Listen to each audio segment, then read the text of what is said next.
Est-ce que notre Dieu est grand et puissant?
je sonde l'univers,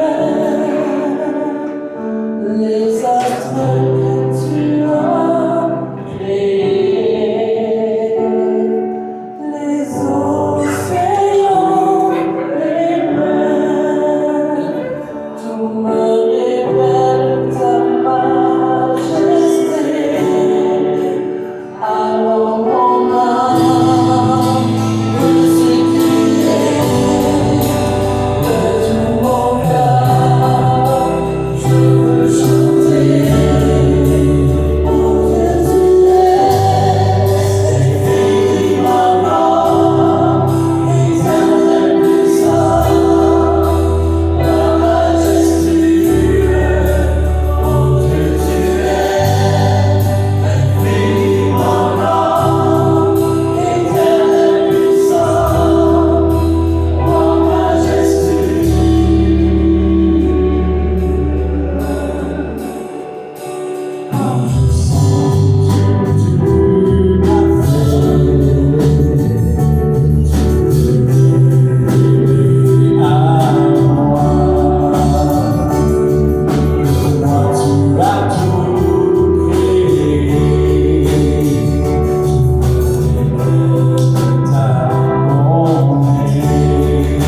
Tu es tellement grand, Seigneur.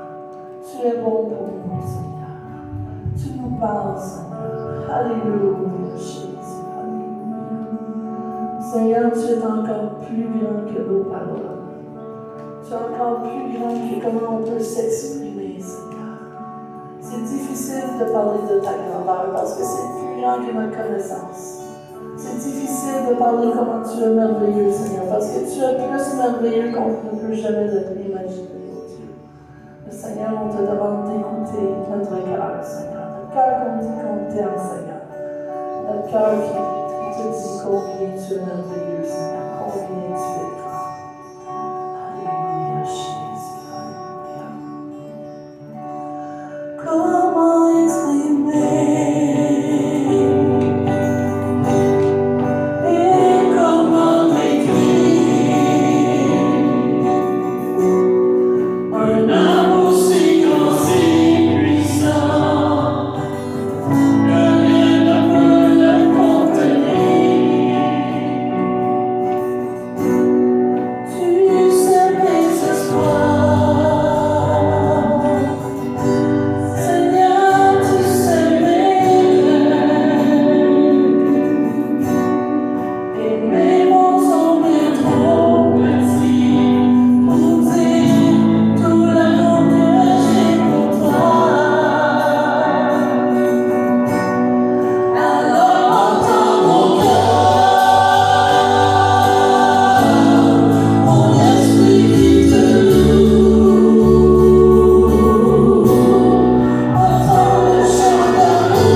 chapitre 1. On va lire les versets 3 à 11.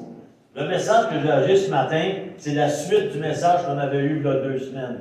Je l'avais arrêté la semaine passée à cause de la fête des mamans, mais là, c'est la continuation.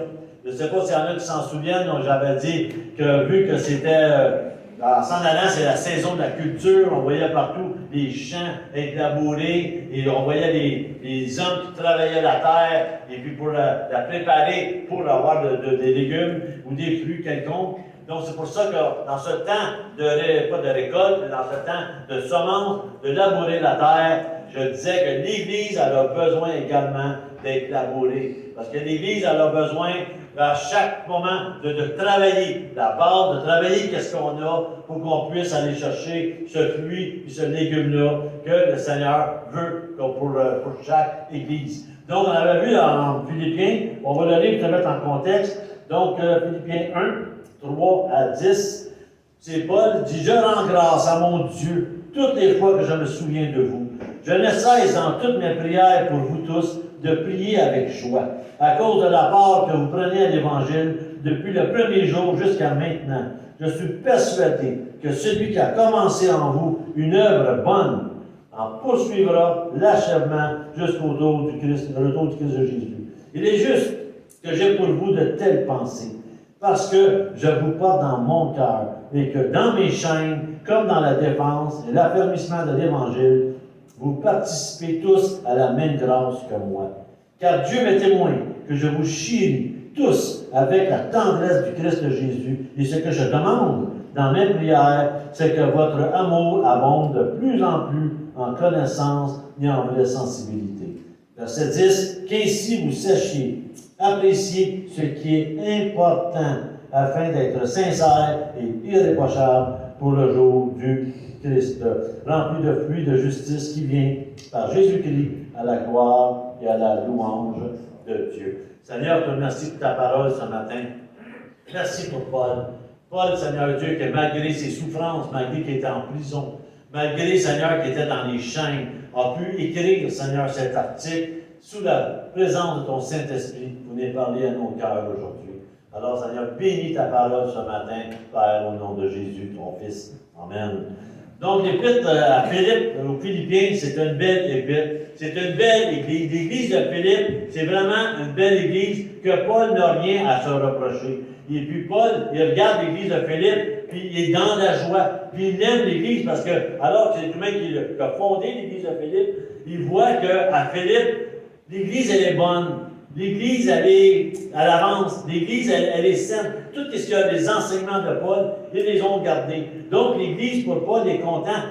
Même si Paul est dans les chaînes à cause qu'il est avec c'est Néron, je crois, dans ce temps-là. Et puis Paul est dans les chaînes, mais malgré ça, il dit, je suis dans la joie. Pourquoi? Parce qu'il ne regarde pas aux épreuves, il ne regarde pas aux circonstances, il regarde simplement au monde qui sont là-bas, à Philippe, puis il est heureux de voir que l'Église grandit. Parfois, on met tellement nos yeux sur ce qui nous entoure, au lieu de voir ce que Dieu est en train de faire. Dieu, les semences qu'il met dans le cœur des gens, c'est ça qui devrait nous réjouir.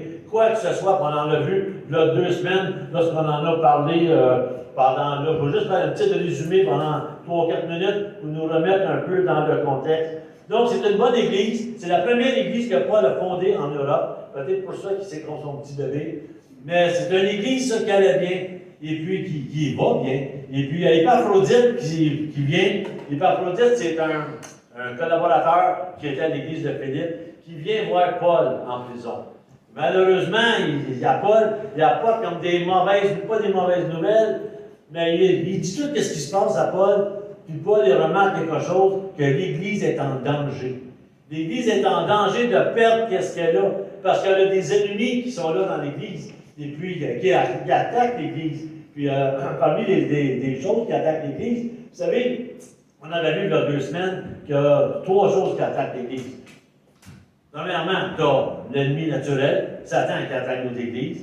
Tu as aussi la chair, n'est-ce pas? Notre chair qui est là, et puis qui, parfois, n'a même pas besoin de l'ennemi, juste par nos agissements, on attaque l'Église. Puis il y a le monde, finalement, le monde extérieur, qui attaque l'Église également. Donc, il n'y a aucune Église qui est à l'abri de ça. Puis ça, là, Le monde vient d'attaquer l'Église, on ne peut pas rien y faire à part prier, à part demander au Seigneur de nous protéger. On ne peut pas rien faire de ça. Comme j'avais dit il y a 2 semaines, on ne peut pas rien faire avec notre visage. On ne peut pas rien faire avec notre corps. On est né comme ça. C'est flagrant. Qu'est-ce qu'on peut faire, par exemple? C'est agir d'une manière que nous, on peut, à l'intérieur, ou des choses qu'on peut faire. Donc, Paul reçoit l'Épaphrodite, ce message-là. Et puis, tout de suite, Paul, dans sa lettre à Philippiens, il va parler comme quoi qu'il aime l'Église, de ne pas lâcher, il va parler des faux docteurs, il va parler des petites attaques qu'il y a là. Puis, il y a une chose qu'il va parler aussi, et puis il va dire, parce qu'on en a parlé, là, pour ça je le dis, on en a parlé il y a 2 semaines, il va parler de qu'il faut que ça prenne une harmonie dans l'Église. Donc, la première chose qu'on doit cultiver, c'est l'harmonie dans l'Église. Il n'y a aucune Église qui va grandir si on n'est pas en harmonie les uns avec les autres.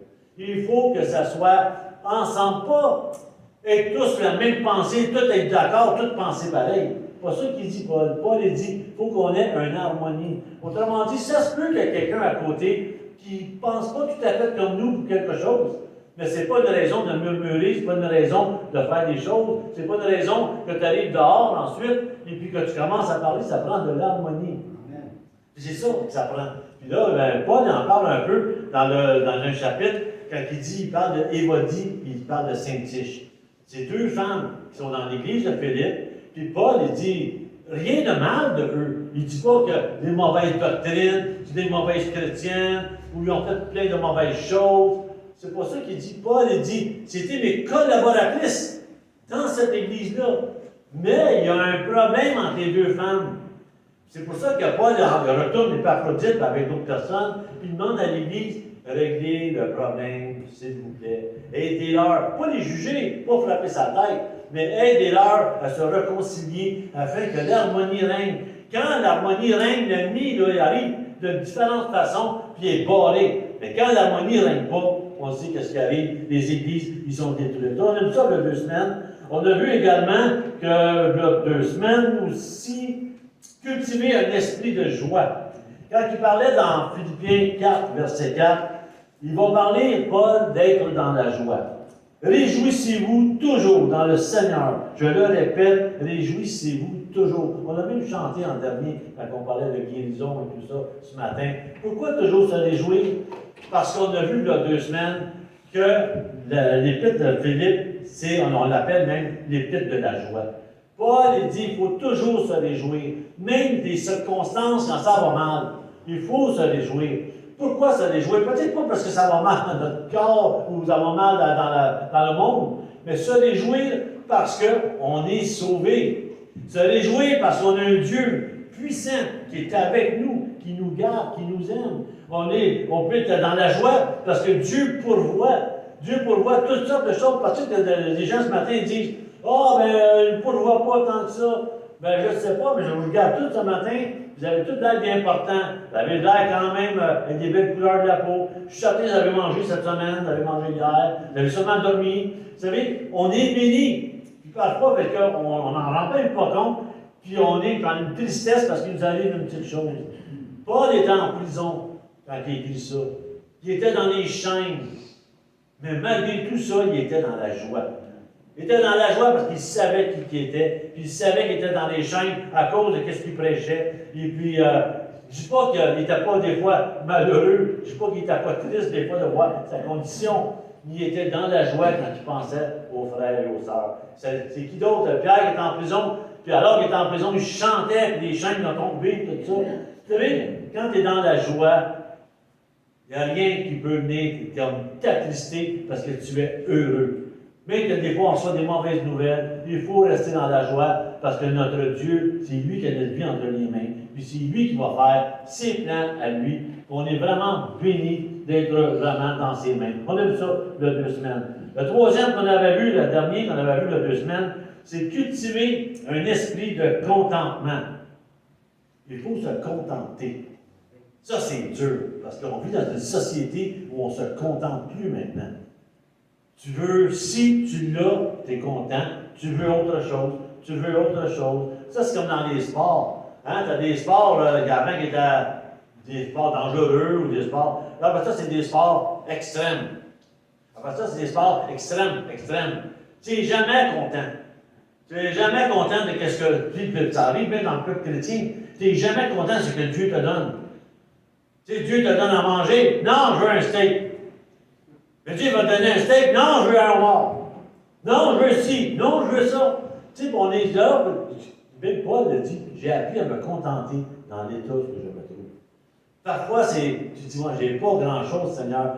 Même si tu n'as pas grand-chose, j'avais déjà prêché une fois que même si tu n'as pas grand-chose, je ne me rappelle pas combien de fois plus riche que tant de millions de personnes sur la planète. Parce qu'il y a beaucoup de monde qui mangent une fois par jour, puis il y en a qui mangent très peu même, même pas. Des fois, ils sautent des jours, puis on prend des gens qui nagent. C'est pour ça que ça dit cultiver un esprit de contentement. Quand on va dans le verset 5 de Philippiens 4, ça nous dit que votre douceur soit connue de tous les hommes. Le Seigneur est proche. Douceur, on l'avait vu là, 2 semaines, c'est un mot qui est épiqué, kais. Ce mot-là en grec, ça veut dire, c'est très riche ce mot-là. Douceur, c'est pas juste être doux. Mais le mot grec, il signifie beaucoup de choses. Puis ça signifie deux choses en réalité. Le premier, c'est qu'est-ce que vous êtes. Donc, l'esprit de douceur, c'est une nature qui est douce, naturellement, raisonnable, généreux, bonne volonté, aimable. Ça, c'est l'esprit de douceur qui est en nous. Mais ça a aussi un esprit des actions. Qu'est-ce que tu fais? Ça dit charité envers les autres, miséricorde, indulgence, clémence, grand cœur, modération, tolérance. C'est tout ça. Donc, Paul, quand il dit que votre douceur soit connue de tous, ça veut dire tout ce que j'ai nommé, vous savez que c'est en vous, c'est pour que ça sorte. Il faut que ça sorte, puis il faut que vous êtes, comment je peux le dire, des représentants de Jésus, parce que l'Esprit Saint est en vous. Donc, tout ce que vous savez, pas le garder pour vous, il faut que ça sorte. Autrement dit, il faut que le monde voit votre charité envers les autres. Il faut que le monde voit votre miséricorde. Quand quelqu'un vous y aller, il y a un malheur, quoi que ce soit, vous avez de la peine pour lui. Pourquoi? Parce que vous avez de la miséricorde, vous avez le cœur du Seigneur. Vous avez l'indulgence, la clémence, vous avez un grand cœur, modération. Si tu dis, je suis chrétien, je suis sauvé. Tu n'as aucune charité, tu n'as aucune miséricorde, aucune indulgence, tu n'as pas de cœur, pas de modération, pas de tolérance. Ça ne fit pas avec chrétien. Ça ne fait pas avec les fruits de l'esprit. Ça ne fait pas avec ce que Dieu vous a donné. C'est pour ça que Paul dit que votre douceur, que ce mot-là, soit connu de tous. Pour 2 raisons. Parce que le Seigneur, il est proche. Quand le Seigneur il est proche, ça veut dire 2 affaires. Il s'en vient, il est proche. Son retour est pour bientôt. Donc, ne soyez pas des gens qui ne reflètent pas toutes ces belles qualités-là quand le Seigneur va revenir. D'un autre côté, ça dit aussi que le Seigneur qui est proche est avec nous tous les jours. Tout ce qu'on fait, tout ce qu'on dit, tout ce qu'on fait aux autres, le Seigneur est à côté de nous et il regarde. Puis il sait ce qu'on fait aux autres. Vous ne pouvez pas dire au Seigneur, je t'aime de tout mon cœur, quand le Seigneur sait très bien que tu viens de faire du mal à ton frère ou à ta soeur, puis tu as fait un mal qu'il ne méritait pas.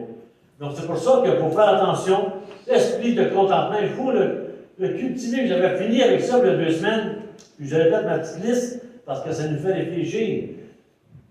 J'avais dit, le marié veut divorcer. Le célibataire, lui, veut se marier. J'avais dit, le chômeur veut travailler, mais le travailleur veut chômer. Le pauvre veut devenir riche, puis le riche est esclave de sa richesse. La personne veut devenir célèbre, puis quand tu es célèbre, tu te caches. Quand le nouveau veut être vu de tout le monde, puis le vieux, lui, veut être oublié. Le noir veut être blanc, le blanc veut se faire bronzer. Dieu a créé l'homme, plusieurs veulent devenir une femme. Dieu a créé la femme, plusieurs veulent devenir un homme. Un enfant veut devenir adulte, puis l'adulte veut devenir enfant comme il était avant. Tu sais, on n'est jamais content. C'est pour ça que Paul nous montre dans sa parole, il faut se contenter de qu'est-ce qu'on a. Il faut se contenter. Quand Dieu nous fait telle chose, regarde, c'est juste dire merci Seigneur. Merci Seigneur parce que c'est ça que le Seigneur veut pour chacun de nous. Il faut que l'Église, si ce n'est pas ça, l'Église devient instable. Si tout le monde fait des petites choses à sa manière, puis il ne suit pas ça, il ne travaille pas son propre sol, l'Église veut pas, elle va être chambranlante. Parce qu'il va y avoir des chicanes, des murmures, il va y avoir toutes sortes de choses. C'est pas ça que Dieu veut. Dieu veut une Église qui est en harmonie, une Église qui sait se contenter. Et on peut nous broyer et dire oh, on aimerait ça être 200 personnes. Je comprends pas comment ça se fait qu'on n'est pas ça. Je comprends pas, pourtant, on a des bons messages, on a des bons gens, l'église est belle. Puis se plaindre. Alors qu'il y a des églises qui n'ont même pas le corps de qu'est-ce qu'on a. Il faut se contenter. Il faut dire, Seigneur, merci pour ce que j'ai. Merci pour tout ce que tu fais. Merci pour notre Église. Merci pour mon frère et ma soeur qui est à côté de moi. Puis c'est ça, être harmonie. C'est arrêter parce que le contraire, c'est quoi? C'est être égoïste, penser à nous-mêmes, estime de soi. Puis c'est pas ça qui va faire que l'Église grandit. Vous savez, quand l'Église a grandi, quand l'Église elle est stable, c'est là que ça peut. Quand l'Église est travaillée, quand le sol est travaillé, les gens plantent, c'est là qu'on voit des légumes, c'est là qu'on voit des choses pousser. Mais essayer de planter sans travailler la terre, sur une terre qui est dure, qui vient de passer l'hiver, ça va être difficile. Oui, il y en a qui vont pousser un peu, mais ça va être difficile. Donc, on a vu ça il y a 2 semaines. Maintenant, ce matin, quatrièmement, cultiver un esprit de foi. Cultiver un esprit de foi parce que l'Église doit marcher par la foi.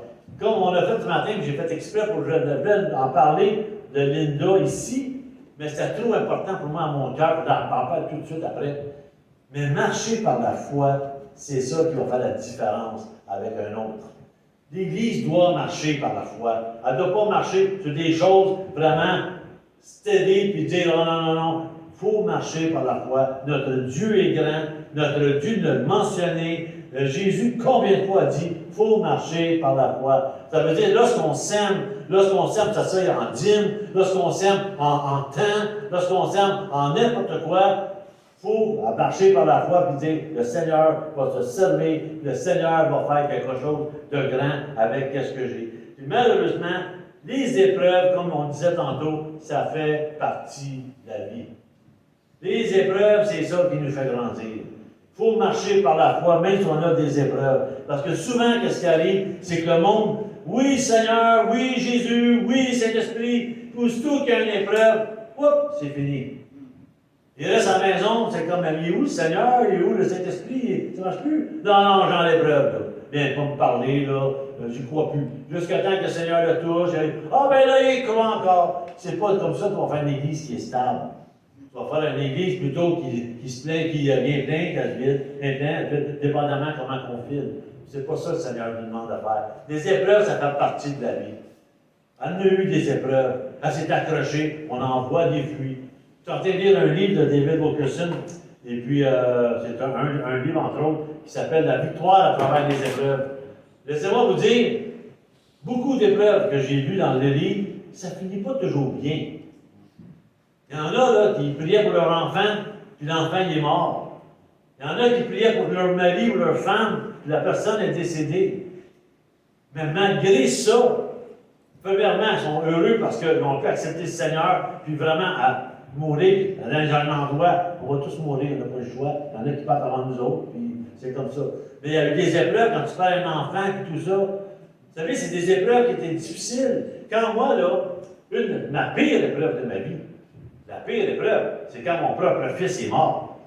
Ça, c'est quand mon fils est mort, puis j'arrivais dans la salle, puis voir ma femme assise, voir mon fils qui est mort dans ses bras. Tu sais, je l'ai pris, il était mort, puis c'est la pire épreuve. Bon, j'en ai voulu à Dieu. Mais je suis honnête, je ne suis pas le genre de personne, ah non, je flottais sur des nuages, et j'ai parti de là, et j'étais heureux dans la joie. Non, je n'étais pas dans la joie. Ça allait pas bien. Puis c'est vrai, c'était des années même. Mais c'est vrai, je ne connaissais pas le Seigneur, mais quand même. J'avais quand même une base quand même chrétienne, mais je ne connaissais pas le Seigneur, c'est vrai. Mais, à travers l'épreuve, après ça, accepter le Seigneur, s'est approché de Dieu, et j'ai regardé quand même, à travers cette épreuve-là, Dieu a béni. C'était une victoire à travers les épreuves. J'ai eu une belle famille. J'ai eu mon fils Sébastien, j'ai eu mes filles. Vous savez, c'est une belle victoire. Pourtant, l'épreuve était là avant. Puis on en passe toutes des épreuves. Mais à travers les épreuves, c'est là qu'on va avoir cet esprit de foi-là. C'est pas évident, parce que la plupart du monde, on a de la misère avec ça. Là, vous dites, ouais, mais les hommes dans le Testament, l'Ancien Testament, les hommes de foi. Hey, on va aller voir un petit texte. David, l'homme selon le cœur de Dieu. Hein? David, on se le dit, hein, l'homme, c'est même Dieu qui a dit, il est celui que je veux comme roi. Mais David, là, on a un petit exemple ici dans 1 Samuel 21. Comment il peut être humain comme moi et comme vous. Puis dans 1, 21, on va lire à partir du verset 11. David, en ce moment, il vient d'apprendre par Jonathan que Saül lui en veut. Puis là, lui, il s'en allait dans un endroit comme un genre de rendez-vous, et puis il faisait confiance au roi Saül qui avait dit, tu vas aller à tel rendez-vous, ici et ça. Pensant en allant, mais Jonathan, il le prend et il dit, garde, Saül en veut à ta vie. Belle épreuve pour David, lui qui avait eu des belles prophéties, tu vas être le roi d'Israël, puis il avait battu Goliath, et puis tout le monde disait, David, tu vois, c'est 10 000, Saül, c'est 1000. Hein? Tu es vraiment proche de Dieu, David. L'homme selon le cœur de Dieu. Mais là, quelle que soit cette nouvelle-là que Saül veut le tuer, qu'est-ce qu'il a fait notre David? Là, on va voir le verset 11. David se leva, il prit la fuite, le même jour devant Saül. Il arriva chez Achish, roi de Gath, des Philistins. Les serviteurs d'Achish lui dirent, n'est-ce pas là David, roi du pays? N'est-ce pas celui que l'on entonnait en dansant? Saül a frappé ses 1000 et David ses 10 000. David prit à cœur ces paroles et eut une grande crainte d'Achish, roi de Gath. C'est sûr qu'il arrive là, dans ce pays-là, le monde voit avec David. C'est l'homme de l'Éternel, c'est lui. Puis là, la publicité vient avec ça. Il tue des 10 000, l'autre, le roi, 1000. Écoute bien, là, le roi Achish, quand il voit arriver, il commence à avoir peur. C'est ce qu'il fait ici, là. C'est sûr qu'il n'attend pas les brouhaires. C'est sûr qu'il veut même l'éliminer. Verset 13. David prit à cœur ces paroles et il eut une grande crainte d'Achish, roi de Gath. Il contrefit l'insensé sous leurs yeux et en fit des extravagances parmi eux. Il faisait des marques sur les battants de la porte et laissait couler sa salive sur sa barbe. Achish dit à ses serviteurs, « Voyez bien que cet homme est fou. Pourquoi me l'emmenez-vous? Est-ce que je manque de fou pour que m'ameniez celui-ci faire des folies devant moi? Celui-ci va-t-il entrer dans ma maison? » Puis ça dit, David est parti de là. David a eu tellement peur qu'il s'est fait passer pour un fou devant l'ennemi. Il commençait à graffiner à la porte, il commençait à baver, la barbe pleine, là, ça coulait sur sa barbe. Puis il faisait le fou. Il faisait un gars qui n'avait pas de tête. Pour que le roi dise, mais ouais, il est fou. Laissez-le aller, il n'en veut pas d'autre. J'en ai assez dans mon royaume. Il n'est pas dangereux, laissez-le aller. David s'est fait passer pour un fou. Lui, l'homme selon le cœur de Dieu. L'homme sans crainte. L'homme qui a été chercher l'arche. L'homme qui voulait construire la maison de Dieu. Ça, David, il y en a d'autres choses quand on parle avec Bathsheba et tous les autres. Mais c'est l'homme selon le cœur de Dieu. Il a eu des épreuves. Il a fait des gaffes. Devant l'ennemi, il a rampé devant l'ennemi. Il s'est fait passer pour un fou. Alors que c'est le grand Dieu qui était avec lui. Vous savez, là, parfois, la foi, ça va bien la foi quand ça va bien. Mais c'est quand ça va mal, c'est quand les épreuves arrivent, c'est là qu'on voit la foi de quelqu'un. Moi, quelqu'un peut dire, j'ai foi en Dieu. J'ai foi en Jésus-Christ. Bravo, il est content. Mais à travers les épreuves qui vont passer cette personne-là, c'est là que je vais voir si vraiment il y a la foi ou non en Dieu. Parce que c'est là que ça prend. C'est dans les tempêtes qu'on voit les vraies choses. C'est quand ça brasse qu'on voit les vraies choses. Ici, David avait manqué son coup. Bien, heureusement, on sait qu'il avait un cœur selon Dieu. Pourquoi? Parce que David allait tout le temps voir Dieu. Dieu était un homme de prière. C'est un homme qui faisait des gaffes, qui se repentait, qui revenait. C'est ça. Puis on est pareil, nous. On peut faire des erreurs, on peut faire des gaffes, mais on a des cœurs pour se tourner vers Dieu. C'est pour ça qu'on est des cœurs, un peu comme David. Hein? On est vraiment des personnes que Dieu aime, parce qu'on se repent, malgré qu'on fait toutes les choses. Mais le Seigneur demande de marcher par la foi. J'avais vu un film, un de mes bons films. Pour moi, c'est un de mes films préférés même, que je vois dans les films chrétiens. Et puis, vous savez tous c'est qui, là? C'est le film War Room, que j'aime beaucoup. Le pouvoir de la prière, je pense en français. Vous savez, là, cette histoire-là, là, quelqu'un qui rentre dans son garde-robe, qui vide tout, puis qui prie avec cœur. Puis c'est vrai que dans une chambre, même chez nous, mais je fais un petit cadre après la porte là, de bureau à ma femme, j'ai marqué War Room. Ça veut dire, on entre là-dedans, c'est une place pour se battre, se battre vraiment en prière. Puis c'est ça qui fait qu'on a besoin de ça. On a besoin parce qu'on est en guerre. Quelqu'un qui ne pas juste « Ah, Seigneur, je te prie », pas comme les disciples alors que Pierre est en prison. « Ah, Seigneur, sors Pierre de la prison. » Puis quand Pierre est sorti, ils ont tout eu peur, ils pensaient que c'était un fantôme. Mais tu viens de te prier, pourquoi tu ne le crois pas? C'est la même chose, parfois nous on prie des choses, puis on y croit-tu vraiment? Marcher par la foi, là, c'est pas évident. C'est pas évident. Donc le Seigneur est là, le Seigneur nous aime, le Seigneur est proche. Ça me fait penser, une fois j'avais été aux Assemblées Pentecôtes du Canada, au bureau chef. Et puis, il me semble que j'ai compté, il y a quelques années, j'avais compté cette histoire-là.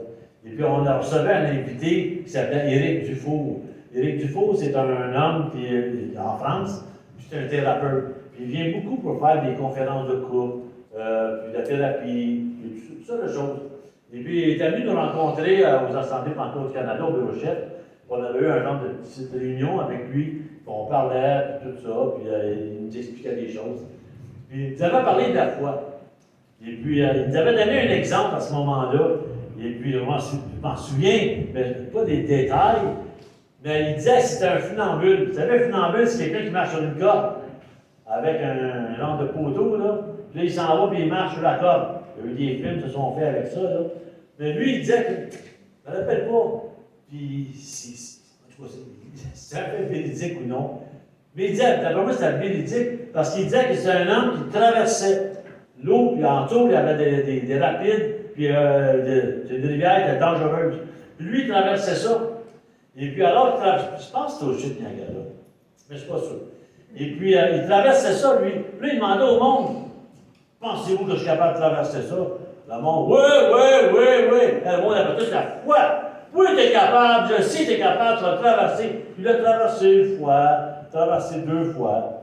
Puis le monde, bravo, puis tout ça, le monde avait la foi en lui. Puis à un moment donné, il amène un genre de brouette sur la corde. Puis là, il dit au monde, vous avez toute la foi? Ah, parfait. Qui va embarquer dans la brouette? Je vais la pousser en même temps que je m'en vais comme ça. C'est drôle, ils ont tous perdu la foi. Il n'y a personne qui voulait y aller. Et puis, il y a une main qui s'est levée.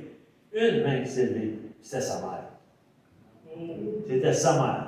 Donc, lui, il dit, écoutez, il dit, la foi, là, quand c'est pour des affaires qui ne touchent pas vraiment, c'est facile d'avoir la foi. Mais quand ça te touche, quand tu passes quelque chose, il dit, pourquoi c'était sa mère qui a embarqué? Probablement parce que, oui, elle avait la foi en son garçon, mais deuxièmement, elle savait que son garçon l'aimait, puis il ferait tout son possible pour pas qu'elle tombe. Il dit, parfois avec Dieu, c'est comme ça. On marche avec Dieu, ah oui, Dieu, t'es capable. Puis là, il arrive à un certain moment donné, c'est que Dieu dit, viens, en bas. Comme Pierre, hein, marche sur l'eau, viens. Et puis on arrive, non, ça ne me tente pas vraiment. C'est rare ceux qui vont répondre. Pourtant, le Seigneur, on est ses enfants, il nous aime, il est prêt, il y a un Père pour nous, il va nous protéger. Mais même s'il nous appelle et il nous dit ça, ça prend de la foi pour le suivre. Donc, si on veut une église qui est stable, une église qui n'est pas tout croche, il faut marcher par la foi. Je sais, parfois, ce n'est pas toujours facile, parce qu'on passe devant des choses très difficiles parfois, mais ça prend de la foi. Parce que si on ne croit pas que Dieu peut agir dans notre région, si on ne croit pas que l'Église va faire une différence dans la région, si on ne croit pas que Dieu parle aux gens, puis aura des vies changées, ça donne quoi? Si on ne croit pas en Dieu, est-ce qu'on va croire à la vie éternelle? Si on ne croit pas à sa parole qui va être avec nous tous les jours, qui va nous conseiller, qui va nous aider, si on ne fait pas ça, on fait quoi? Autre chose aussi, quand on regarde des exemples de foi, on est capable de regarder dans d'autres, Noé, Abraham, Moïse, tous ces gens-là. C'est tous des gens qui ont marché par la foi. C'est des gens que Dieu s'est servi. Mais c'est des gens qui ont eu des épreuves incroyables. Noé, bâti son bateau ça prenait une foi incroyable. Tout le monde riait de lui. Quand on parle de Moïse, je vais faire de toi mon conducteur de peuple. Moïse, c'était un pissou qui s'en allait, il se cachait de tout le monde. Quand il parlait, on parle d'autres gens, on parle d'Abraham, même Abraham. Alors qu'il lui avait peur d'Égypte, il avait peur du pharaon. Non, c'est pas ma femme. Non, je ne la connais pas, c'est pas ma femme. Prends-la, c'est pas ma femme. Tu sais, il y avait des hommes qui voulaient penser ça, mais c'est pas vrai. Là. Il aimait sa femme. Prends-le. Pourquoi il avait peur? Il est devenu l'homme de la foi. L'homme, le père de la foi.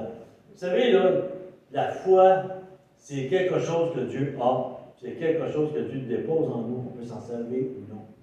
La foi, là, moi je connais personne, moi, un bébé qui vient au monde, là, puis tu le laisses comme ça, tu ne parles de rien, puis un jour, je marche par la foi devant mon Dieu. Non, non, c'est Dieu qui dépose. C'est Dieu qui dépose ces choses-là. Donc, marcher par la foi. Cinquièmement, cultiver nos problèmes avec action de grâce. Dire, Seigneur, merci. Je sais que c'est dur, mais merci, Seigneur. Merci pour tout ce que tu fais. Quand on tourne dans notre texte en Philippiens 4, 6 et 7, ça nous dit, 4, verset 6, ne vous inquiétez de rien, mais en toute chose, par la prière, la supplication, avec des actions de grâce, faites connaître à Dieu vos demandes. Avec action de grâce, faites à Dieu vos demandes. C'est pas arriver à Dieu, puis ça prend une bonne attitude. Tu ne peux pas dire à Dieu comme un enfant gâté. Il n'y a rien de plus frustrant que de voir un enfant qui est gâté. Les enfants rois qu'on appelle. Tu sais, tu es là, tu vois le parent qui est là, qui aide, le parent qui donne à manger, le parent qui fait tout pour élever son enfant. Puis l'enfant, il n'est jamais content. Jamais de merci. Tu sais, voir un enfant arriver, mettons, à vous, mettons, à vos enfants, tu es là, j'ai faim! Tu lui donnes à manger. Mais s'ils disaient, merci maman, merci papa, parce que j'avais faim, tu me donnes à manger. Je remercie Seigneur pour toi. Votre cœur va-t-il être plus heureux d'entendre une chose comme ça que j'ai faim? Le Seigneur est pareil. Le Seigneur il nous donne, il nous donne tout. On est parti de son œuvre. Il nous donne des dons, il nous donne la santé, il nous donne des guérisons, il nous donne toutes sortes de choses. Puis des fois, on agit comme des bébés gâtés. Je veux ci, je veux ça, je veux ci. Tu veux pas, mais je reste chez nous d'abord. Non, non, on agit en enfant gâté. C'est pour ça que ça dit, régler nos problèmes avec action de grâce. Comme on vient de lire, ici c'est marqué, et verset 6, faites connaître à Dieu vos demandes, mais avec action de grâce. Le Seigneur sait déjà ce que vous allez demander. Mais c'est être reconnaissant envers lui. On est pareil, nous autres. On va faire du bien à quelqu'un. On est content que la personne vienne nous voir et nous dise merci. Si on est content, mais si tu fais du bien à quelqu'un, la personne ne dit jamais merci, la personne n'est jamais contente, peut-être que ça va te tenter de moins en donner. Peut-être que tu vas dire, regarde, c'est ça, bon, t'en manques un peu, tu vas peut-être apprécier que je te donne. On est comme ça, nous. Donc, Dieu, il sait qu'il n'est pas de même, Dieu, il est bon. N'empêche que, je sais pas, moi, à la place de Dieu, j'aimerais ça avec mes enfants qui disent merci, merci pour ce que tu fais. C'est quoi merci? Mais merci pour sa présence, parce qu'il nous écoute. Savez-vous ça, dans l'Ancien Testament, il n'y avait pas ça. La présence de Dieu était sur une personne. Il fallait que tu passes par la personne. Il fallait que tu passes par les prophètes. Il fallait avoir Élisée. Il fallait avoir Élie. Il fallait avoir sacrificateur. Ça passait par une personne. Tandis que nous, maintenant, par le voile déchiré, directement avec Dieu. Ça, c'est un privilège. Juste ça, c'est une merci. Pas obligé de passer par un homme.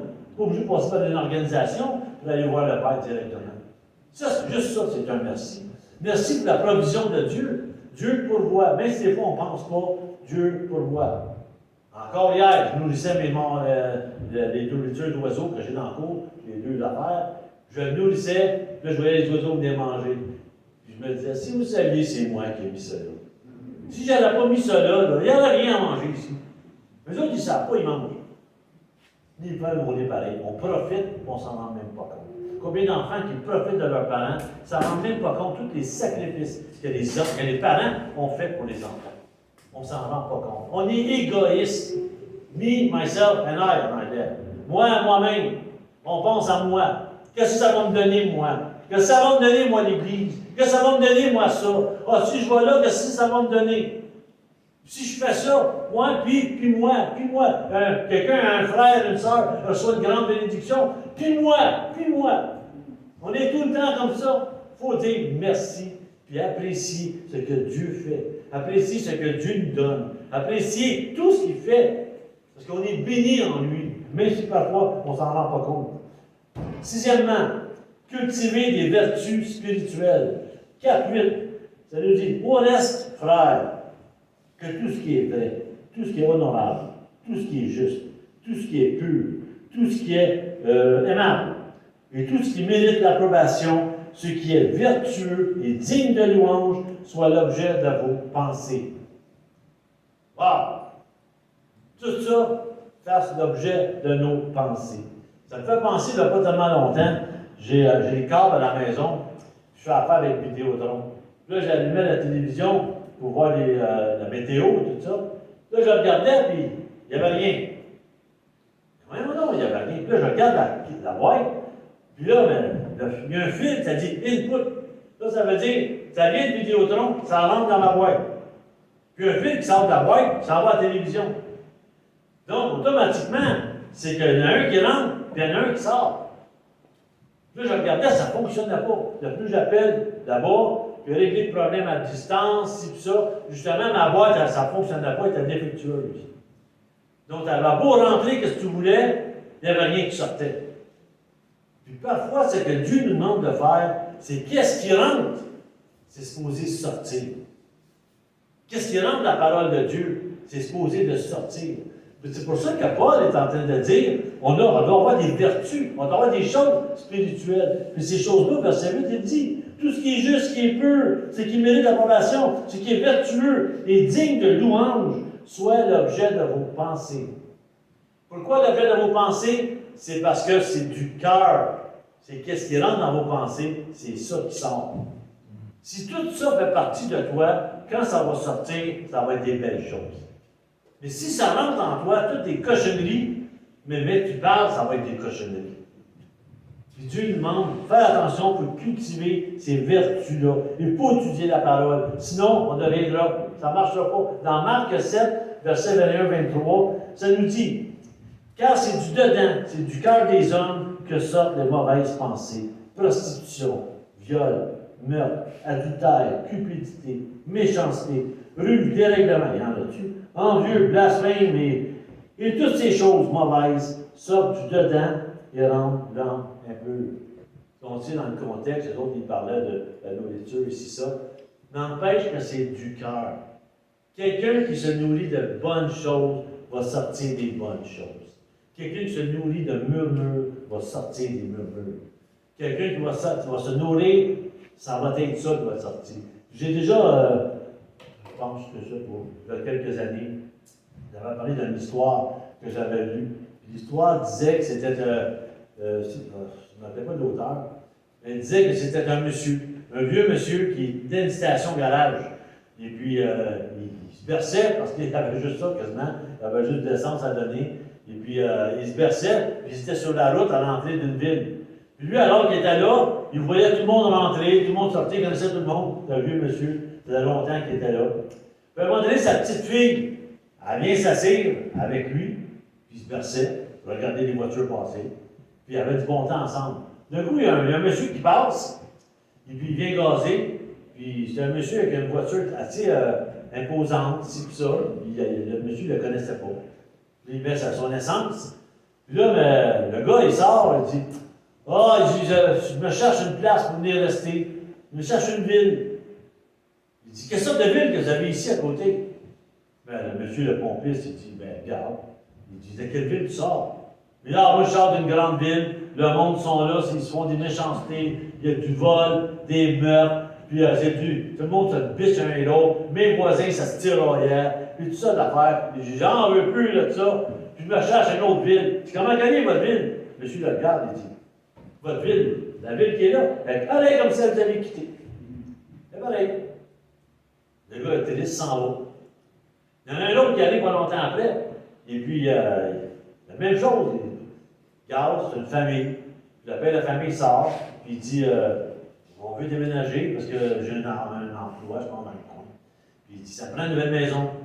Il dit qu'est-ce que vous en pensez de la ville ici? Vous voyez bien du monde, vous? Il dit quelle sorte de ville que c'est? Il dit à quelle ville vous venez? Ben, dis-moi, les voisins étaient aimables, c'était une bonne ville, il y avait tout le temps des bons jours, des sourires partout, et puis vraiment, on s'entendait bien avec tout le monde. J'étais obligé de déménager à cause de mon travail. Ben, j'allais rester là, mais là, je me cherche une ville. Puis, il dit, comment gagner la ville à côté? Ben, la ville à côté, il dit, comme vous dites, pareil, comme ça. Le monsieur s'en va. La petite fille était là, elle regarde son grand-père, elle dit, l'enfant, je ne comprends pas. C'est quoi? Mais comment ça se fait que tu dis à un monsieur que la ville, elle est méchante, ça se tue entre eux autres, c'est de la violence, c'est toutes sortes de choses, puis tu dis à l'autre qui vient passer en arrière, ah, c'est une belle ville, paisible, souriante, le monde l'aime. Elle dit, mais ça me semble que c'est pas la même affaire. Le grand-père, il dit, regarde, il dit, la ville est toujours pareille. C'est celui qui va rentrer dans la ville avec un bagage qu'il y a en arrière, c'est ça qui va récolter. S'il vient d'une ville que lui-même participe à toutes ces choses-là, mais qu'il rentre dans la ville, elle va être comme ça. Puis bien que si l'autre qui vient, lui, puis il rentre dans la ville avec un bagage qui est quoi? Fin, gentil, parle à tout le monde, aimable, tout ça, il dit ça va être comme ça pour lui avec. Tu sais, quand tu regardes cette histoire-là, ça ressemble beaucoup. Ça fait penser que quand la première église avec Gaston Leduc, et puis, tu sais, quand tu rentres dans l'église, c'est tous des saints, tout le monde y va dans les airs, quasiment, t'es seul qui reste assis à terre. Je regardais ça, puis waouh, tout le monde, fin, beau, gentil. Jusqu'au jour où je suis aperçu que, il y a une erreur dans l'église, il y a quelque chose qui se passe dans l'église. C'est là que je m'en vais voir le pasteur. Je dis au pasteur, j'ai dit, mais je ne pensais pas, il me semble que l'église était parfaite. Là, je me rends compte que pas bien parfaite. Il me regarde. Ben, depuis que tu es arrivé, puis c'est comme ça. En me faisant la BLG, voyons donc, tu sais bien qu'on est tous imparfaits ici. N'empêche que notre background, qu'est-ce qu'on. Tout dit, de quoi qu'on se nourrit, ça va paraître lorsqu'on va parler. Ça va paraître pour les autres qui nous regardent. C'est pour ça que c'est important qu'on ait des vertus et qu'on s'accroche vraiment à ce que Dieu nous demande de faire. C'est d'extérioriser. On veut attirer le monde. On veut que le monde nous vienne. On veut que le monde nous écoute. On veut leur parler de Dieu. Mais il faut que le monde voit Dieu en nous. Parce que si on ne le voit pas en nous, tu as beau leur dire n'importe quoi, leur chanter des chansons, faire des culbutes, ça ne fonctionnera pas. Ça ne fonctionnera pas. C'est pour ça que ça prend ça, pour une église qui est stable. Ça prend une église qui a vraiment des belles vertus. Pour ça, au verset 8, il dit tout ce qui est vrai. Analyser, lire, méditer, tout ce qui est vrai. Regardez comme c'était à Béry, alors que Paul a passé à Acte 17, 11. Alors que, bon, pas je suis intelligent parce que je suis l'adresse par cœur, parce que c'était l'adresse de l'Institut public Béry, 17, 11. Puis 17, 11 dans les actes, ça parle de Béry.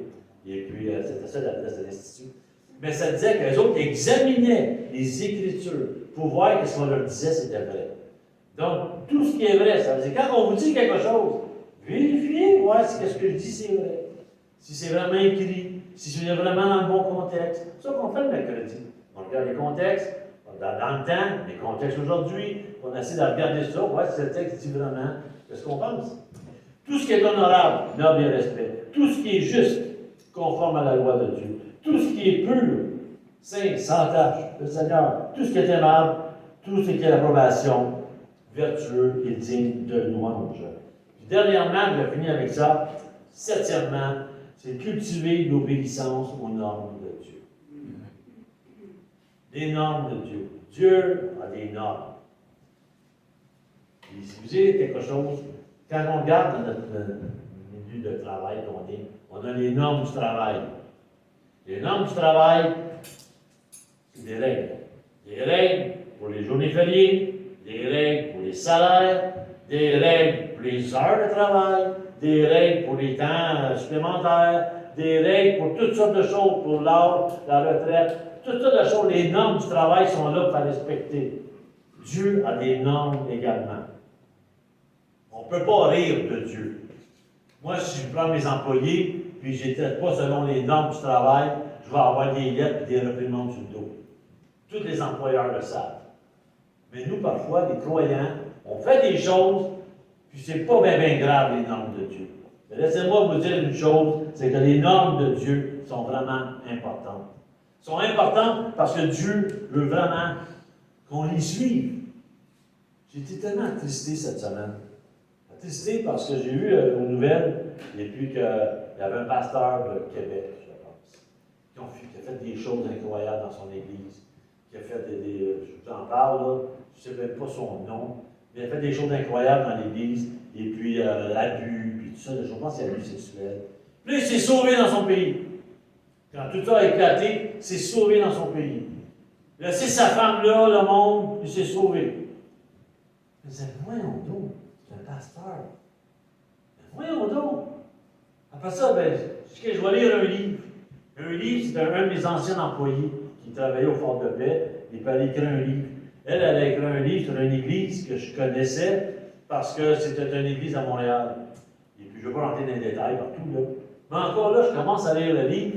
Abus avec toutes sortes de choses. Puis abus, là, vraiment, pas juste des choses sexuelles, mais abus également verbal, avec, comment je peux le dire, des menaces. Toutes sortes de choses. Puis quand le monde il osait lever la main pour dire, mais telle affaire, tu vas avoir le cancer de la bouche parce que tu parles contre un loin de Dieu. C'est toutes sortes de choses comme ça qui fait que le monde, là, lui avec s'est sauvé dans son pays.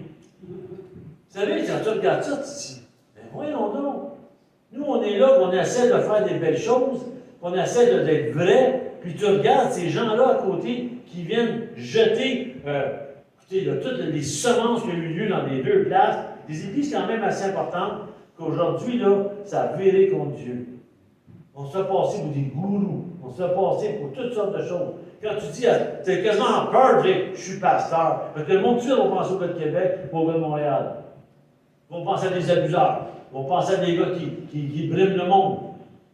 Dieu a des vertus, c'est pas des vertus, mais Dieu a des normes. Puis je ne voudrais pas être à leur place lorsqu'ils vont rencontrer Dieu un jour. À moins qu'il y ait une grande repentance, tout est possible. Mais on ne lit pas de Dieu comme ça. Comment il peut se passer des choses comme ça dans les églises, puis que c'est comme aucune crainte. C'est comme, pas grave, la loi de Dieu, c'est pas grave. Hey, si tu regardes ça, j'étais tellement attristé, j'ai dit, mais voyons donc, ça n'a pas de sens qu'une église remplie du Saint-Esprit qui dise, fasse ces choses-là. Jamais vous allez me voir dire des choses comme ça. Il exigeait même de se faire appeler père ou papa. Je suis responsable de l'Église, vous m'appelez père ou papa. Encore là, complètement dans. Marquez dans la parole de Dieu, appelez personne père. Appelez personne père. Mais eux autres faisaient appeler comme ça. Puis il y avait des réprimandes. Tu n'allais pas à l'église une semaine, tu t'appelais. En premier, tu disais, ah, ben, il est fin. Ben, le pasteur prend soin de moi, il m'appelle, je ne serai pas là, il s'inquiète. Mais quand, à chaque fois que tu t'absentes pour X raison, tu travailles, n'importe quoi, puis il t'appelle, puis il t'appelle, puis il t'appelle, puis il t'harcèle. Puis même à un moment donné, ben là, tu exagères, là. Tu devrais laisser faire ça, ta place à l'église, je t'attends dimanche. Comme ça, là. Pendant des années, cette personne-là, la fille qui écrit le livre, allait à son église. Puis là, ça vient de sortir. Je disais ça, je me disais, mon Dieu, ça n'a pas de sens comment que l'homme n'a pas peur des normes de Dieu. Dieu, pourtant, c'est un Dieu qui est amour. Dieu a donné sa parole. Puis Dieu parle contre les faux enseignants, contre ceux qui mettent un joug sur l'Église. Dieu parle de ça. C'est là qu'on voit que parfois, quand tu n'as pas le Saint-Esprit qui te dirige, tu peux prendre la parole, la tordre, faire dire ce que tu veux. C'est pour ça que c'est important qu'on soit redevables les uns les autres. C'est important qu'on connaisse les normes de Dieu. C'est important qu'on voit comment que ça arrive, ces choses-là. Parce que, laissez-moi vous dire, ça ne prend pas grand-chose pour dérailler. Puis l'ennemi se sert juste de ça. Une église peut dérailler. Parfois, c'est ses dirigeants, parfois, c'est des gens qui la fréquentent, puis tout ça de scandales qui peut arriver. Il faut faire attention. Les normes de Dieu, on doit aimer, on doit se soumettre à Dieu, on doit se servir les uns les autres, on a des fonctions différentes, on n'est pas meilleurs les uns que les autres. On n'est pas meilleur que celui qui fait le son en arrière, pas meilleur que celui qui chante en avant, pas meilleur on est tous égaux devant le Seigneur. Des fonctions différentes, oui. Des fonctions différentes, des responsabilités différentes. Puis ça dit même dans Timothée, hein, on parle des responsabilités. Imaginez-vous celui que Dieu a donné une charge quelconque, puis il fait des choses comme ça. Il n'a pas peur de Dieu, il n'a pas peur des normes. À sa place, moi, j'aurais peur, je me repentirais beaucoup. C'est pour ça qu'il faut faire attention. Les normes de Dieu, ce n'est pas un Dieu bouffon qu'on a. C'est le créateur du ciel et de la terre. C'est notre Dieu.